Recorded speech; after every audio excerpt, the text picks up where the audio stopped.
My name is Eldridge Faulkner, and I've lived in this house for nearly 51 years. I remember the day we bought it like it happened yesterday, though yesterday itself often slips past like smoke.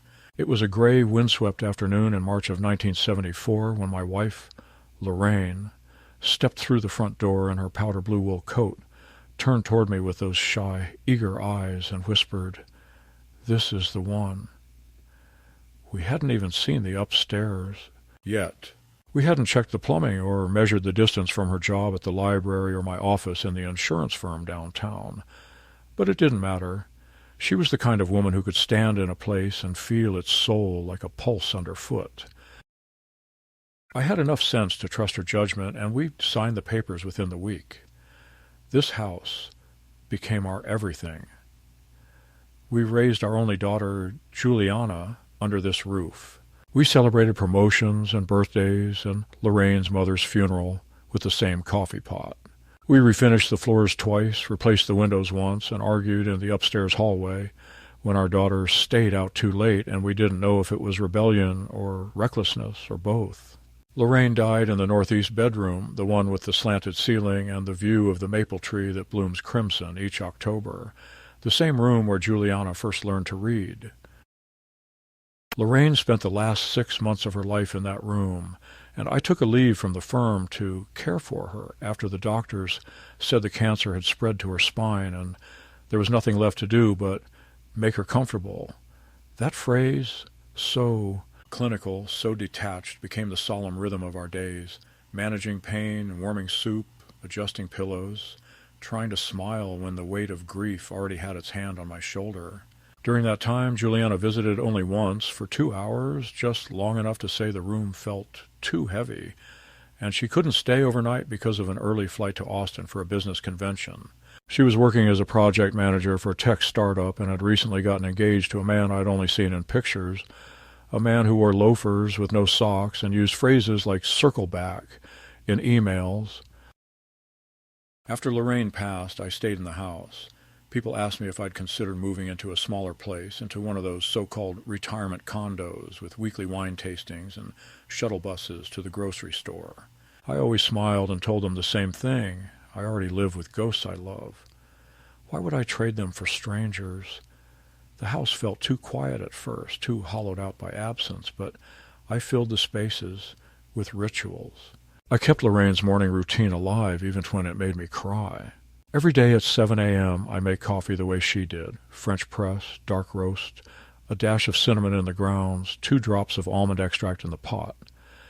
And I carry it to the kitchen table where her chair still sits, slightly pulled out as if she'd just stepped away. I read the paper even though I already know the world is worse off. I sit with the silence. I let it speak. I am 79 years old, and I do not pretend to understand the world my daughter lives in now. She visits perhaps once every few months, and when she does, she stays only long enough to mention how isolated the house feels, or how much maintenance it must take, or how I should consider getting someone to help me with the transition. I never know what she means by that word. She's always dressed well, professionally neutral, her nails manicured the color of fog, and she speaks with a corporate calm that makes me feel like I'm being interviewed for the position of pleasant old burden. Her husband, Nathan, the groom in question, has a way of calling me sir. That sounds more like soon-to-be inconvenience. He's tall and lean and permanently half-smiling, like a man who's gotten everything he's ever wanted, without having to ask twice. I suppose there's something in him that reminds me of men I used to work with, men who counted their worth in net returns and eye contact duration.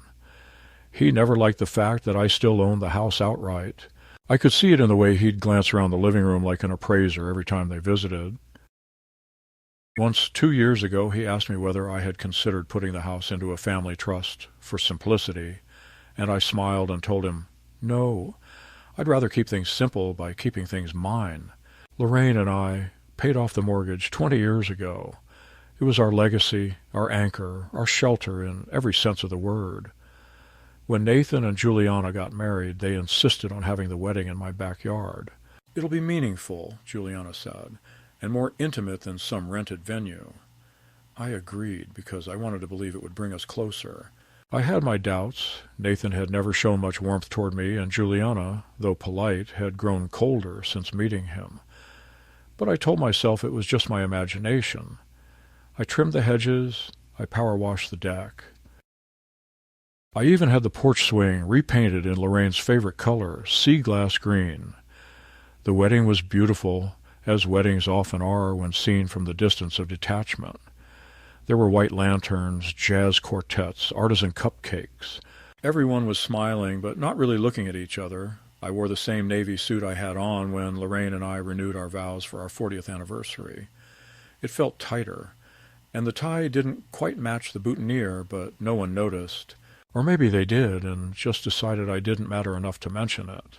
After the reception, Nathan stood in the living room sipping one of the imported beers I'd stocked for the occasion, and with that half-grin of his, he said, "Thanks again for the house, sir." "We'll take good care of it," I laughed, assuming it was a poorly timed joke, but he didn't laugh. He clinked his bottle lightly against the fireplace mantel, the one I built myself in 1982, and said, "It's good that it's staying in the family." I looked at Juliana. She smiled, not the warm smile of a daughter to her father, something flatter, something rehearsed, something I didn't recognize at all. That night, after everyone had left, I sat in Lorraine's chair by the window and stared at the moonlit shadows on the lawn where they danced. Something had changed, something irreversible, and I couldn't yet name it, but I felt it like a splinter under the skin, not deep enough to bleed, but impossible to ignore. It was only 4 weeks after the wedding when the tone of everything shifted, although the signs had begun even earlier, subtle gestures, clipped phrases, the faint air of entitlement I had tried to ignore. That morning began, like most others, with my usual routine, the quiet grind of coffee beans, the low murmur of the morning news on the kitchen radio, and the heavy presence of absence that Lorraine left behind. I had just settled into my chair by the window, the one where the light lands best between 9 and 11 a.m., when the doorbell rang. I wasn't expecting anyone. Juliana hadn't mentioned visiting, and the few friends I had left in the neighborhood usually called first. I opened the door and found Nathan standing there in his neatly pressed shirt, sunglasses still on, despite the overcast sky, holding a slim manila folder in one hand and a thermos in the other. He didn't say good morning. Instead, he stepped past me as if I had opened the door to his own house and said, "Thought I'd stop by and go over a few things with you, sir." I closed the door slowly, watching him make himself comfortable on my living room sofa, his legs crossed. Neatly. Folder on his lap, like he was about to pitch me a product. "Juliana had to run to the office," he added, unscrewing the cap of his thermos and taking a sip. "She sends her love." I nodded, not sitting down yet, unsure of the rules in this new theater of formality that had overtaken our family dynamic. Nathan tapped the folder lightly and said, "So, I wanted to run this by you. Just a few documents, nothing urgent, and mostly for clarity, going forward." Just administrative cleanup, I finally sat, my body already tense. He opened the folder and laid out 3 neatly clipped pages on the coffee table between us. At first glance, they looked like standard real estate documents, references to deed titles, property boundaries, names in bold font. Then I saw it. Under proposed ownership transfer, the names listed were Juliana Faulkner and Nathaniel Prescott. My name was nowhere to be seen. I looked up, confused. "What is this?" I asked, keeping my voice calm. Nathan gave a smile that didn't reach his eyes. "Oh, nothing finalized yet, just a preliminary draft. Juliana and I figured it might be best to formalize things, Since you're not using the upstairs anymore, and with all the upkeep, yard work, plumbing, it just makes sense to consolidate responsibility. It's a heavy lift for you alone, right?" I stared at him, trying to determine if he genuinely believed the nonsense he was stringing together, or if this was part of some broader play. "You want me to transfer the house?" I asked, not disguising the incredulity in my tone. "No, no," he said quickly, holding up his hands. "Not transfer, just clarify ownership, for legal reasons, taxes, future estate management, those kinds of things. Besides, Lorraine would have wanted it this way, keeping things clean. No confusion for the next generation. I leaned forward, placing both palms on my knees, steadying myself with breath. Lorraine wanted this house to remain in the family, yes, I said slowly. But she didn't want it handed over like a holiday gift. She left this house to me. Nathan shrugged. Sure, but isn't it all family anyway? I mean, we're just talking about formalities. You'd still be here, of course. Nothing would change in the day-to-day. I laughed once, not because anything was funny, but because disbelief sometimes bubbles up as nervous sound. You're asking me to sign away my house? He hesitated just long enough for the lie to fully take shape, then said, We're asking you to trust us. I didn't sign anything. I told him I'd think about it and watched him leave, still sipping from his thermos like it was just another Tuesday. That evening, Juliana called. Not to ask how I was, not to discuss Nathan's visit or the documents he had left behind. Instead, she began with a tone of sweet concern, the kind that people use when they're about to tell you that your dog ran away or your license has been revoked. "Daddy," she said, stretching the word like a ribbon, "I know Nathan brought by some papers, and I just want you to know it's really nothing major. We're just trying to make sure everything is in place, for the future." I didn't respond immediately. I was still trying to understand how a daughter could see her father's home as a set of loose ends.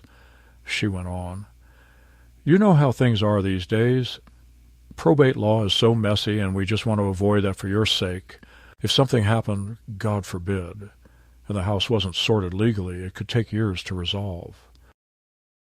"We're trying to be proactive," I asked her then plainly. "Did your mother ask you to do this?" There was a pause, one of those awkward silences that say more than words ever could. "Well," she began, but I cut her off. "Don't. If Lorraine wanted you to have the house, she would have said it. She would have written it." That's when Juliana said it. The thing that cracked open the entire illusion. "You should start thinking about what comes next, Daddy. This house is big, and honestly, we could make it into something beautiful again.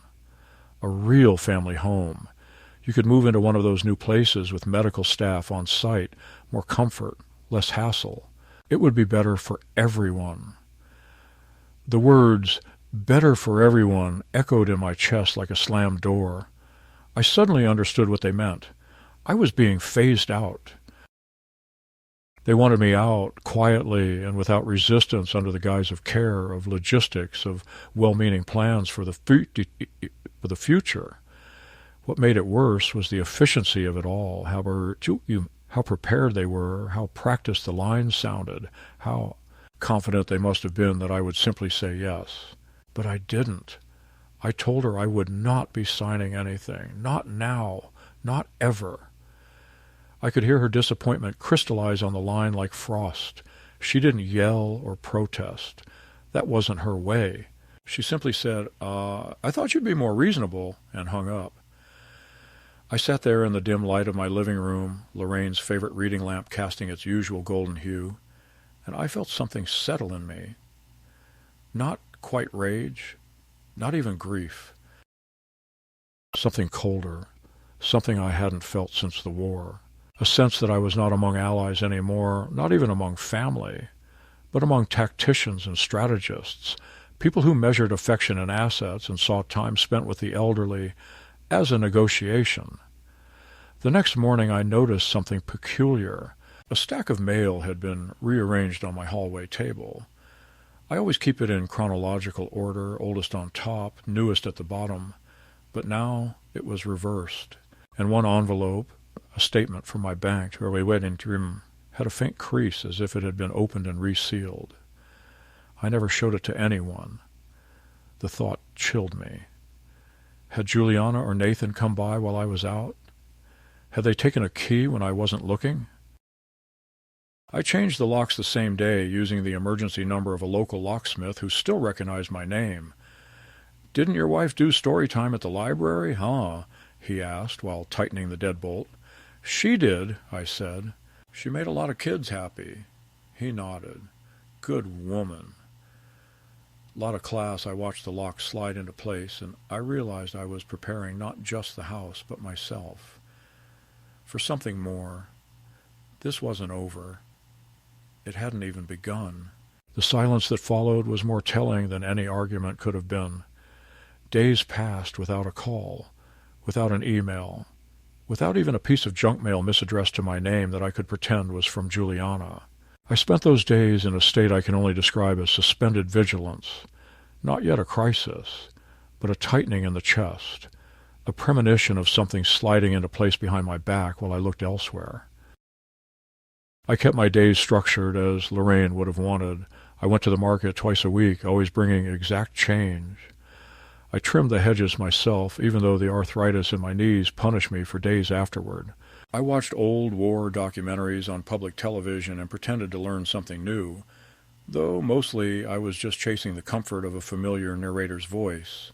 But then small things began to happen, just subtle enough to dismiss at first, but cumulative in their unease.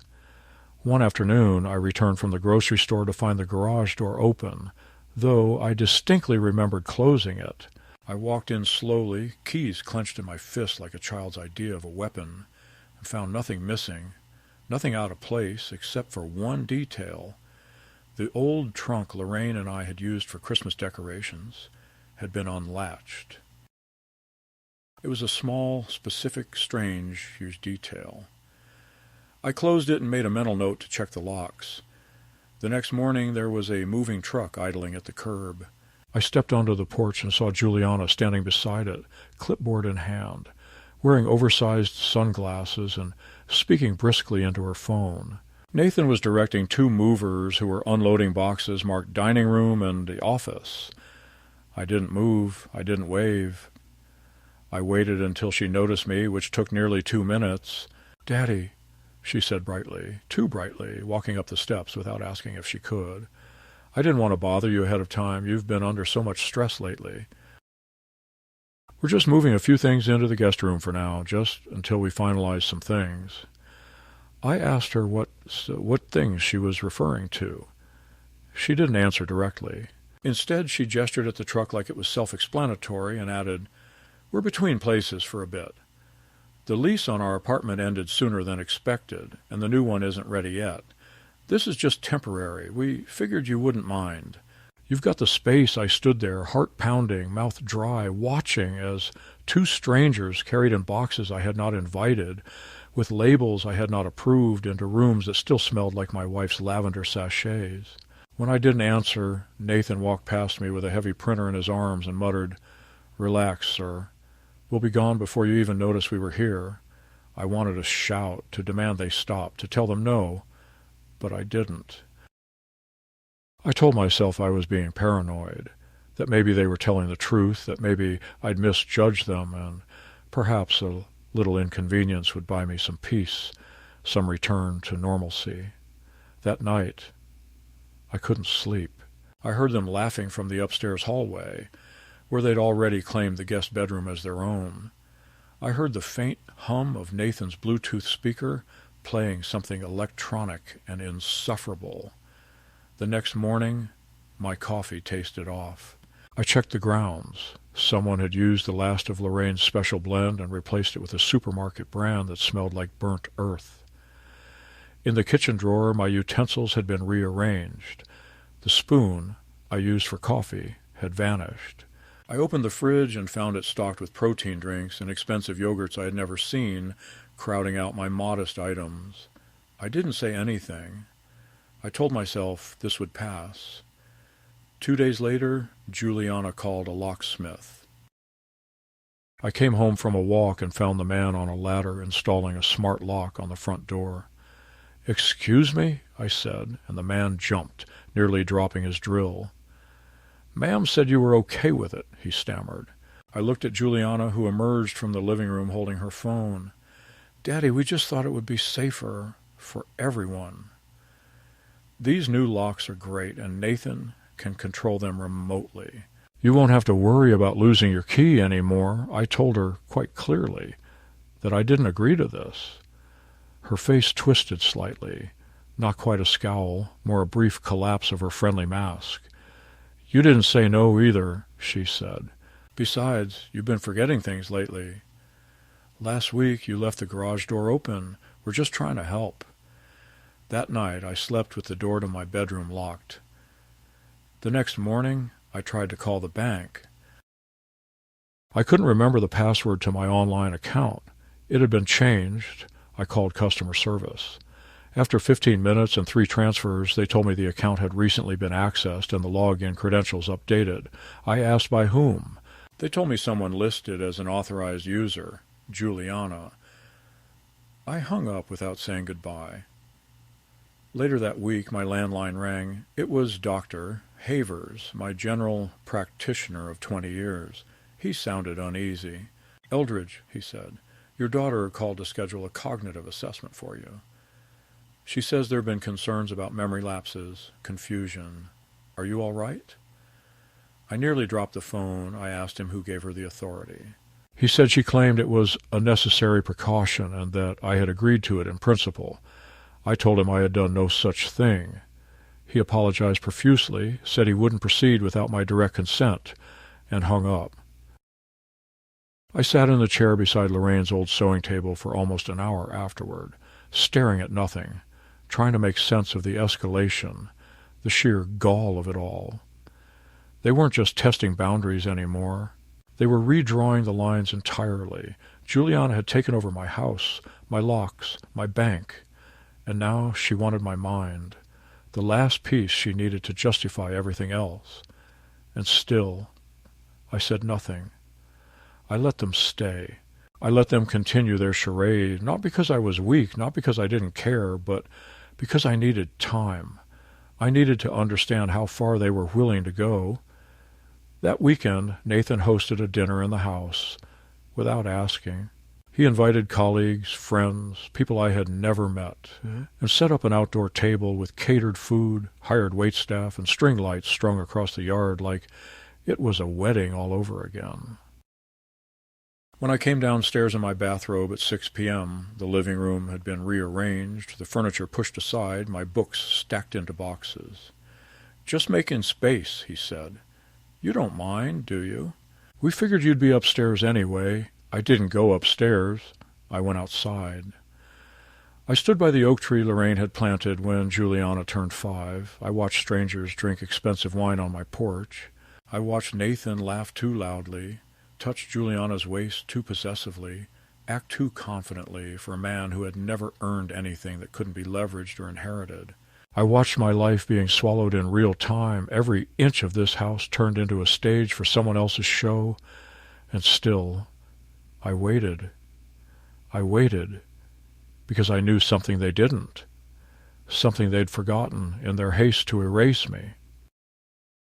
Lorraine hadn't just loved me, she had trusted me. She had prepared for this, and buried in the back of the bedroom closet, inside a shoebox wrapped in twine, was a sealed letter from the executor of her will, one they hadn't seen, one that would change everything. I hadn't opened it since the funeral, but now I would. I retrieved the letter on a Sunday morning, the air outside still damp from an overnight rain that hadn't quite washed the heat from the air. The house was quiet in the wrong way, not in a peaceful Sunday morning kind of way, but with a stillness of something waiting to happen. Juliana and Nathan were out, supposedly shopping for house supplies, which I imagined meant more things I hadn't asked for and didn't want.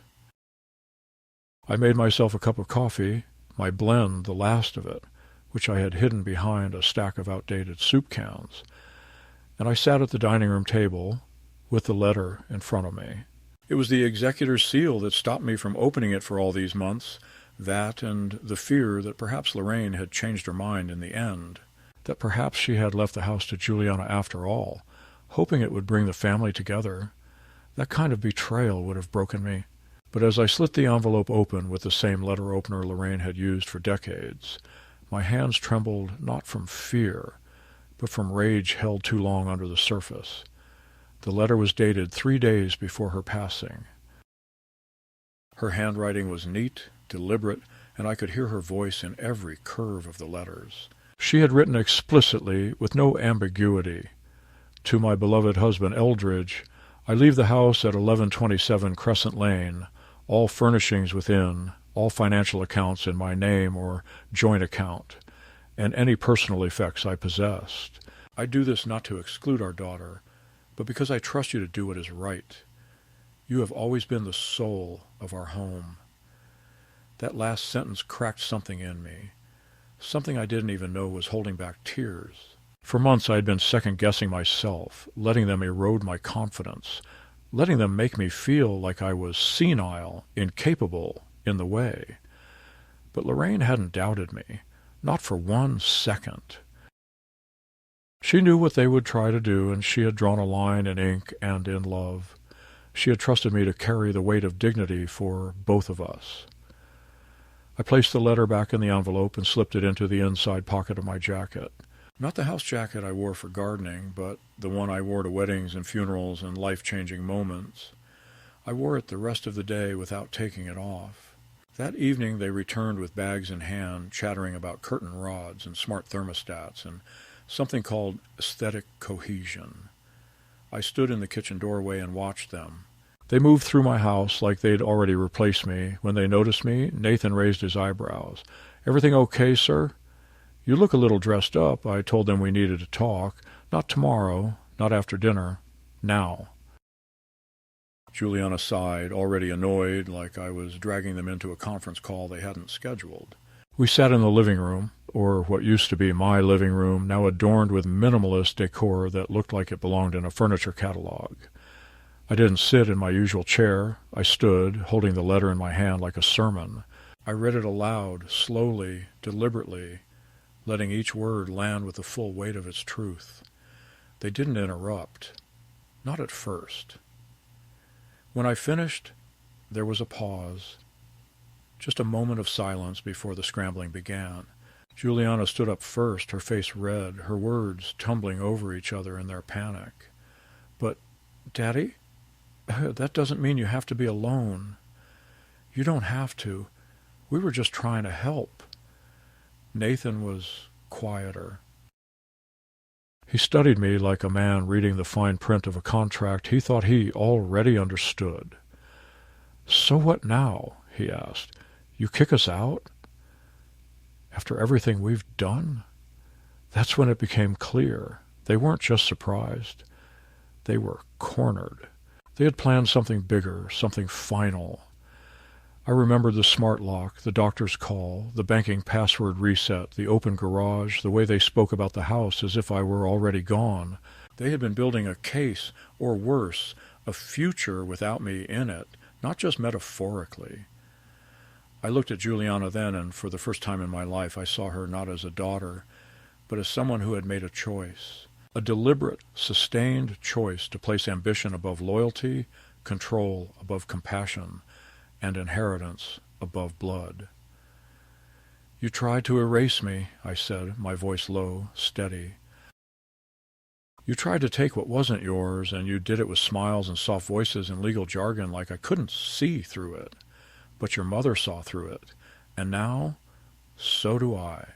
Juliana's lips were trembling. She opened her mouth as if to protest again, but I raised a hand to stop her. "Don't," I said. "It's done. You knew what you were doing. You both did." Nathan shook his head with a bitter smile. "This isn't over," he said. "You think a piece of paper changes everything?" I stepped forward, folded the letter, and placed it back in my jacket. "No," I said, "but it changes enough." That night I called my lawyer. The next morning I began the process of reclaiming my house, room by room, drawer by drawer, memory by memory.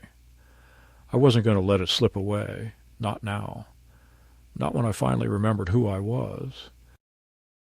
The days that followed unfolded with an eerie politeness. A thin film of civility stretched tightly over the real tension that now vibrated beneath every word, every glance, every footstep in the hallway. Juliana and Nathan didn't move out, not yet. They lingered like fog on a cold morning, shapeless and pervasive, pretending nothing had changed, as if the reading of Lorraine's letter had been just another awkward family moment to be brushed aside, with tea and small talk. But I saw it in their faces, fear disguised as concern, strategy disguised as reconciliation. Nathan especially had begun to avoid direct eye contact, though when he did speak, he did so with an edge of forced calm that told me he was adjusting his approach, recalibrating for a new offensive now that the inheritance route had been closed. Juliana, for her part, alternated between warm concern and sudden coldness, as if trying to find which tone might still manipulate me. "Daddy, you've been through a lot," she said one morning as I sipped my coffee in the kitchen. The real coffee, which I now kept in a locked cabinet. "We should probably make an appointment with Doctor Havers anyway, just for a checkup. All this stress, it's not good for your heart." I told her I felt fine. She smiled too quickly. "Of course. But with everything that's been going on, it might help to have something official. Something on record." I didn't respond. She was trying again. I could see it now in every phrase she used. On record, official, for your own good. They were working on a second route. If the house couldn't be taken through legal inheritance, it could still be taken through legal incapacity. It was clever, I had to admit. And I had no doubt Nathan had suggested it. He had that kind of mind, the kind that didn't create but acquired, the kind that looked at relationships and saw opportunity cost.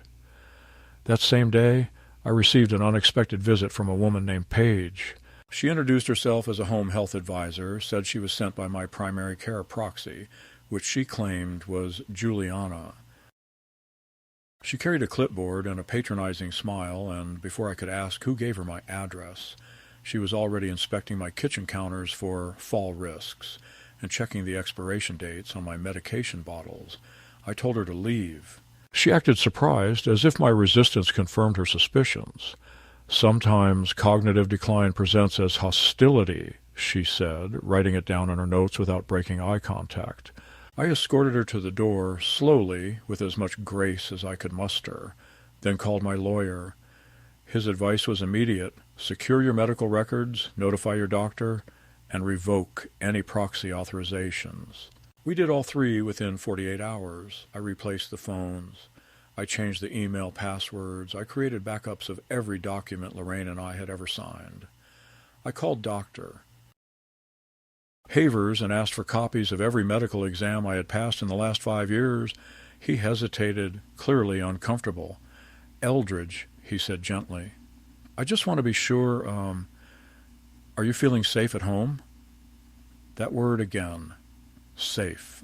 I laughed bitterly. "Safer than you'd imagine, now that I know what they're trying to do." He apologized again and promised to redact any language that could be misconstrued. I told him I didn't want anything redacted. I wanted it all in writing, in duplicate, notarized if possible. He agreed. That evening I heard them arguing upstairs. Their voices were muffled but sharp. Nathan was angry. Juliana was defensive. I heard her say, "He wasn't supposed to find that letter." I heard him say, "You told me it was handled." I stood in the hallway outside their door for several minutes, invisible, uninvited, listening like a ghost in his own home. When I stepped away, I didn't feel sorrow anymore. I felt something colder, something necessary, to say no more. The kind of clarity that comes only after long deception. The next morning, Nathan cornered me in the garage. He was smiling, but it was all teeth. "Look," he said, "we've clearly had some misunderstandings. No hard feelings, right?" I didn't answer. He continued, "I think it's time we sit down and figure out the next steps, financially speaking. This can't go on like this." I told him there would be no more financial steps. He didn't blink. "Eldridge," he said, using my name now instead of sir, "you're making this harder than it needs to be. We can either work together or things get messy." I looked at him then, really looked at him, a man who had never lifted a tool in his life, standing in the garage that I built with my own hands, in a house that had weathered storms and repairs and joy and grief, a man whose concept of family was transactional, who believed that persistence entitled him to ownership. I told him calmly that if he spoke to me again in that tone, I would have him removed from the property. He said nothing. He just nodded, his jaw tight, and walked away. 2 days later, I woke up to find the living room stripped of half its furnishings. The antique sideboard Lorraine had inherited from her grandmother, gone. The rug we bought on our anniversary trip to Santa Fe, rolled up and missing. A quick look in the garage confirmed what I already suspected. They had rented a moving van. I called Juliana. She didn't pick up. I called Nathan. His phone went straight to voicemail. Then, for the first time, I called the police. I reported the removal of property, listed each item in detail, gave serial numbers where I could, and filed a formal complaint.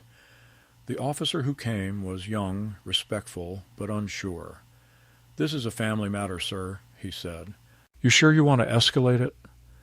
I told him it was already escalated.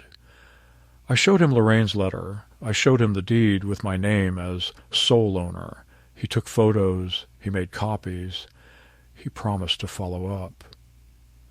That night, Juliana returned alone.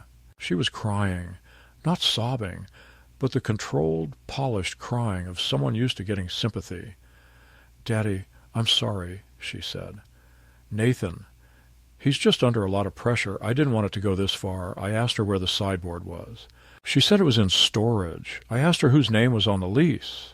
She hesitated, then said, "We thought maybe we could rent a smaller place and use this as an income property."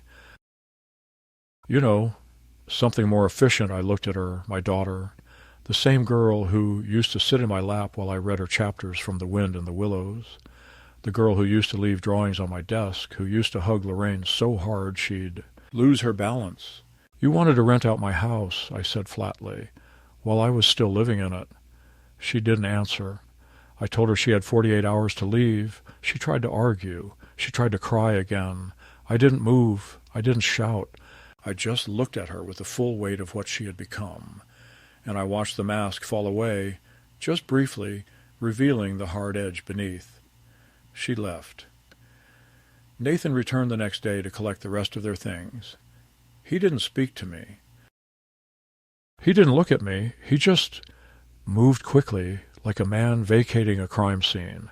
I didn't stop him. I didn't need to, because by then I had already filed for a restraining order, because by then I had already changed the locks, because by then I knew something they never understood. Dignity isn't something you beg for. It's something you reclaim, piece by piece, room by room, breath by breath. The morning of the hearing arrived with a gray sky so dense it seemed to press down on the earth itself, the kind of heaviness in the air that made you feel like even time was trudging, reluctant to move forward. I had shaved carefully, the way I used to before important meetings at the firm, not because I cared how I looked to them anymore, but because it was a way of reminding myself that I still existed as a man of order, of discipline, of intention. I wore my best suit.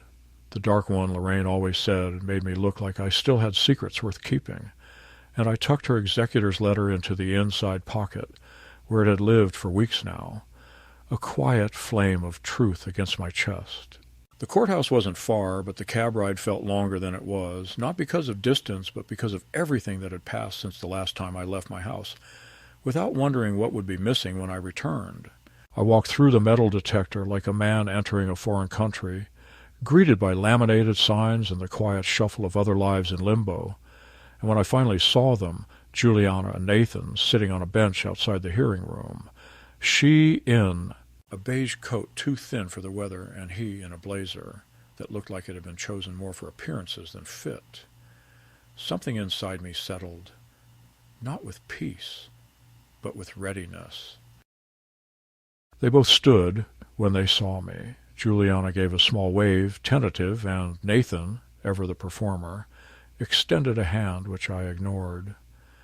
I sat down across from them and waited for the clerk to call us in. No one spoke. When the doors opened and our names were called, I rose first, slowly, but without struggle, and walked in ahead of them. The judge was a woman in her 50s, sharp eyes behind rimless glasses, her presence calm but unmistakably firm. She introduced the matter briefly, an emergency petition filed by my daughter, claiming I was exhibiting signs of cognitive decline, alleging erratic behavior, financial confusion, emotional volatility. I had read their affidavit the day it was submitted. My lawyer had driven over with it personally, too angry to speak until we had both finished reading. The lies were precise, not extravagant, but just believable enough to catch in the gears of the system. That I had forgotten how to operate the stove, that I had misplaced a credit card, that I had yelled at a delivery man for trespassing, that I had refused medical help and refused to let them enter the house, that I had become hostile and paranoid. None of it true in any meaningful sense, and all of it wrapped in the careful tone of filial concern. The judge turned to me first. "Mr. Faulkner, do you have anything to say in response to these allegations?" I stood. My hands didn't shake. I had rehearsed this not as a speech, but as a memory. Not something performed, but something remembered, like reading from the diary of a man who had survived his own drowning. I told her the truth, slowly, directly, without embellishment. I told her about the moving truck, the bank accounts, the smart lock, the attempt to schedule cognitive evaluations without my consent, the removal of property, the thinly veiled threats. I told her about the letter. I handed her a certified copy. I told her what Lorraine had written, what she had feared, what she had entrusted me to guard. I told her I wasn't confused, I was betrayed, and that I wasn't erratic. I was grieving. I wasn't volatile. I was resisting, and that every move they had made was not an act of love, but of ambition. When I finished, the courtroom was still. Even the clerk stopped typing. The judge turned to Juliana. "Do you wish to proceed with this petition?" she asked. Juliana looked at me, and for the first time I saw something behind her eyes crack. Not remorse, not yet, but the beginning of recognition, the faint flicker of a daughter seeing the man she had tried to shrink back into his full height. She turned to the judge and whispered, "No, Your Honor."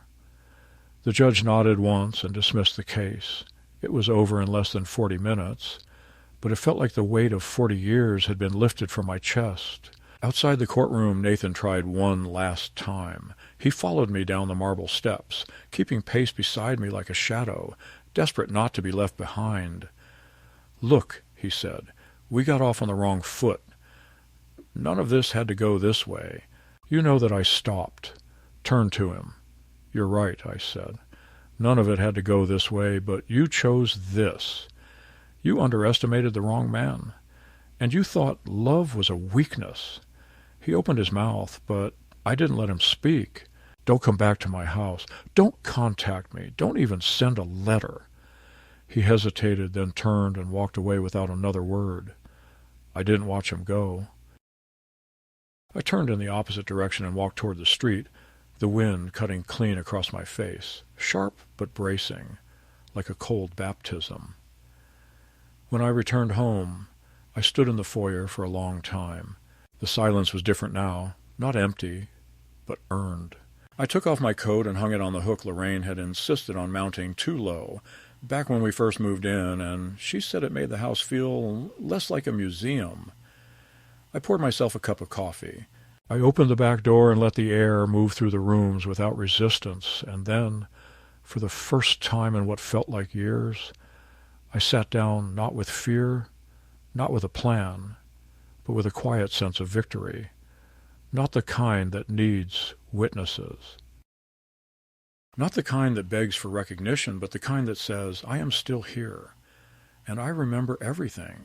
It has been 6 months since the hearing, and the house is quiet again, but not in the way it was before, not with dread or tension or the breathless anxiety of waiting for the next blow, but in a stillness that feels earned, like the deep silence, after a long storm when everything broken has either been repaired or discarded and only the essential remains. I wake each morning at the same time, not out of habit, but out of respect. for Lorraine, for myself, for the strange, fragile rhythm of peace that now lives here. I still make the coffee exactly as she used to, and I still set out 2 cups, one of which remains untouched. Not because I expect her to drink it, but because love leaves traces, and some rituals deserve to be kept not for practicality, but for memory. The porch has been repainted, the roses trimmed, the locks replaced again. This time by a man I chose, a man who didn't ask questions or assume that I was anyone's responsibility. I hired a young neighbor to help with the yard twice a month, not because I need the help, but because he reminds me of the boy I once was, full of energy and no idea what loss can do to a man. I pay him generously and without comment, and he never asks why the garage contains only 1 car and an antique trunk labeled Lorraine, Keep. The sideboard was eventually returned, along with a written apology from Juliana's lawyer, drafted more, to protect her from liability than from guilt, though there was, tucked inside the envelope, a handwritten note, short, hesitant, without flourish.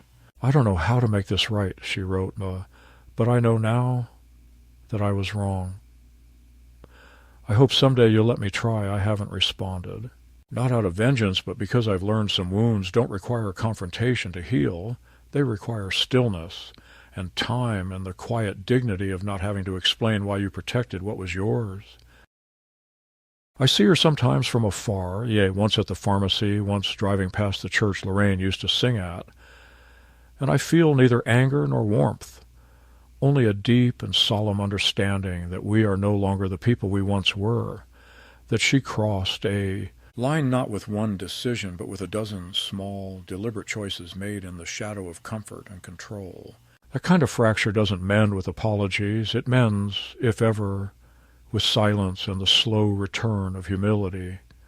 Nathan I have not seen again. I assume he has moved on to someone else's inheritance, someone else's weakness to exploit. I do not wish him well. I wish him gone, and that is enough. As for me, I have found a strange kind of solace in routine. I read more now, not out of loneliness, but out of a genuine hunger for voices that speak without motive. I write letters to no one, fill notebooks with stories that no one will read, and I have begun to play Lorraine's old records on Sundays, letting the vinyl crackle fill the corners of the room where her laughter used to live. I am not happy, not in the way young people mean when they talk about joy and fulfillment and the next chapter, but I am steady, and I am sovereign, and I am no longer afraid of being alone, because I am not alone. I am surrounded by the life we built, the choices we made, the proof that love, when lived honestly, leaves something behind that no legal document can erase. I have no illusions that time will make this easier. The betrayal still echoes some nights when the wind slams the shutters or a misplaced item sends a ripple of suspicion through me.